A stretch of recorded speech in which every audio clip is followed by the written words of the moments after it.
So I have here Phil and Isabel's wedding book that they made off the photos that I took. I was their photographer at their wedding. And basically, for anyone that's specifically interested in shooting weddings, I thought it would be a great idea to kind of go through their book and kind of give you some tips and tricks and show you what I was thinking during specific shots, what tools I was using, and basically everything that goes into shooting this wedding. All right, so let's take a look.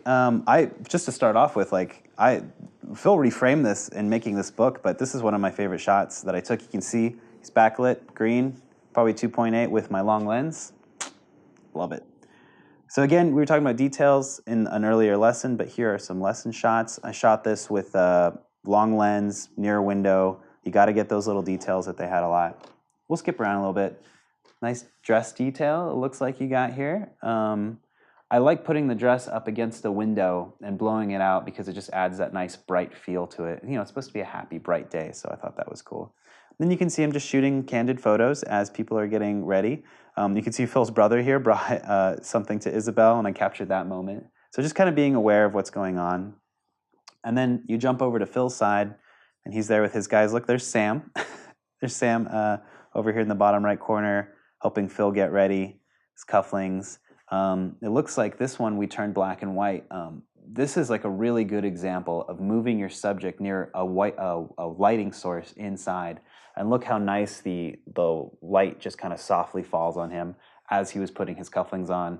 I really love this shot. Actually, I've used this in my portfolio before, and I tried to mimic that with Isabel, which maybe you'll see right here. So you can see, again, nice soft light coming in.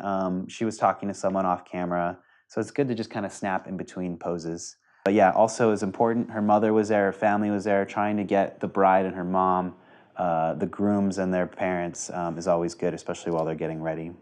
And then getting the wedding party, having the bride or groom step aside and getting photos with her bouquet, his bouquet. Always looks really nice. These are mostly candid, just basic photos of the place. I have to admit it was a little tough, and you can see in this shot, this is a really good example of a wedding that has kind of gross, toppy fluorescent lights and also has some tinted windows where a lot of daylight was coming through, but it was also tinted by the blue. So now I'm mixed in this setting with daylight coming from the door.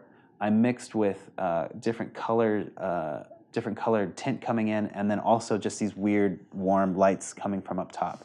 So turning stuff black and white is always nice, but finding a good balance is always good. You can see I was trying to level out with the daylight here, and we had another shooter shooting from in front as people came down.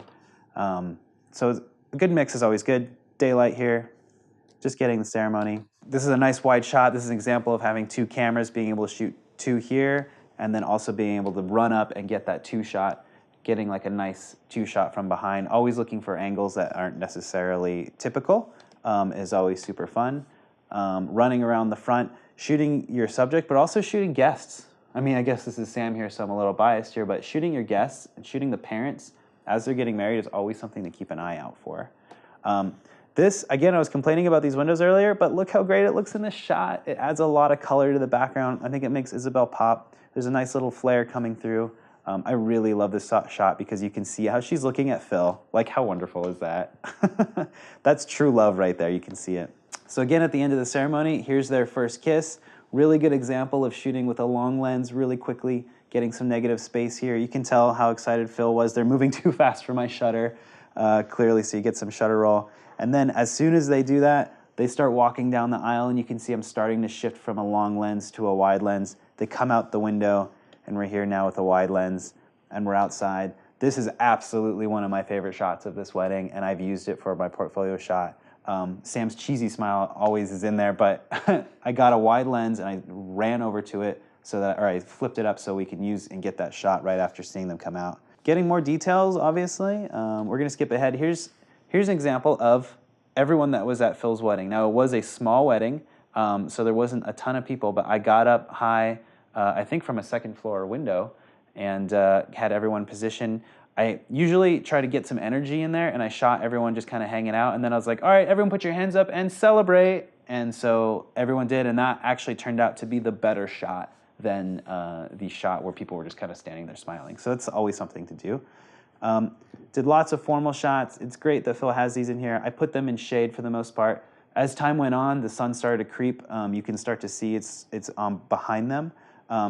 Positioning people so that the sun is hitting their back instead of their face is always better. So real quick on noticing this, like shooting on a DSLR, this is a beautiful book. And if you look in the back here, we used Peekaboo. Phil designed it out of all the photos, and really this is a wonderful, wonderful book. It's printed out nicely. The paper's nice. It's not too glossy, and it's like an in-between between matte and glossy, and it looks really great. The colors are holding up. Also, Phil and Isabel did a thing where they had all their guests come and take a picture with them. They're standing. It's a small wedding, so they're able to do that. But how wonderful is this? This is a really great layout. Here we go. Here's the real meat of this. Again, this is a really great layout. Phil took this photo, and I tend to shoot a lot of couples with some negative space, but this is a really good layout and way to kind of show emphasis and create an emotion with Phil and Isabel there. Again, you see I'm doing this constantly. Look at the sunlight on the back here, and look where it's coming from. I always try to put the sun behind them if I can. Here's more couple shoots. This one turned out really great. The sun just looks really great on the background. This is like the perfect situation because I was able to shoot with shade in the background with a little bit of light gradient while still getting some light on the back of them to make them stand out from this darker background. Look for that if you can. It's a little tough to necessarily do. I really like doing this shot. This has become sort of a staple of things I do is I sort of cut off their faces and focus on their bodies next to each other because you get the bouquet, you get some of the jewelry and the ring that she may be wearing, you get the suit that he's rented and his custom tie. It's really a cool kind of Americana sort of framing. And then I just have fun with them, have them play around, have them looking at each other, have them kiss. They're gonna be kissing so much that day, they're just gonna have to get used to it. Always having a kiss on the forehead is nice. This is the same photo that is on the cover of this book. It turned out great. You can see there's extra room over here, but the cover framed it like that. So over here, we were shooting in Manhattan Beach, California, and I hadn't even known this existed, and I grew up about 20 minutes away from there, and we found this sign that had street signs to Happily Ever After, Once Upon a Time, and they found it, and you just kind of go with it. They really wanted to go take a photo over there. We went over, we took a shot, and it really turned out great. They actually have this printed out in their house as well. And then here's what I was talking about in a previous lesson. When you get to the reception early, I did all these little inserts of everything that was going on that they had set up. So here's the name of the restaurant. Here's things that Phil and Isabel made. They had signs on the back of their chairs, signs for the guests. They had a little screenplay that he had written out. So really getting those details because honestly, those things are going to end up getting lost or sometimes taken or ruined. The cake and the cupcakes obviously will be gone, but getting shots of those is always really good. You can see they made a little IMP wood display in front.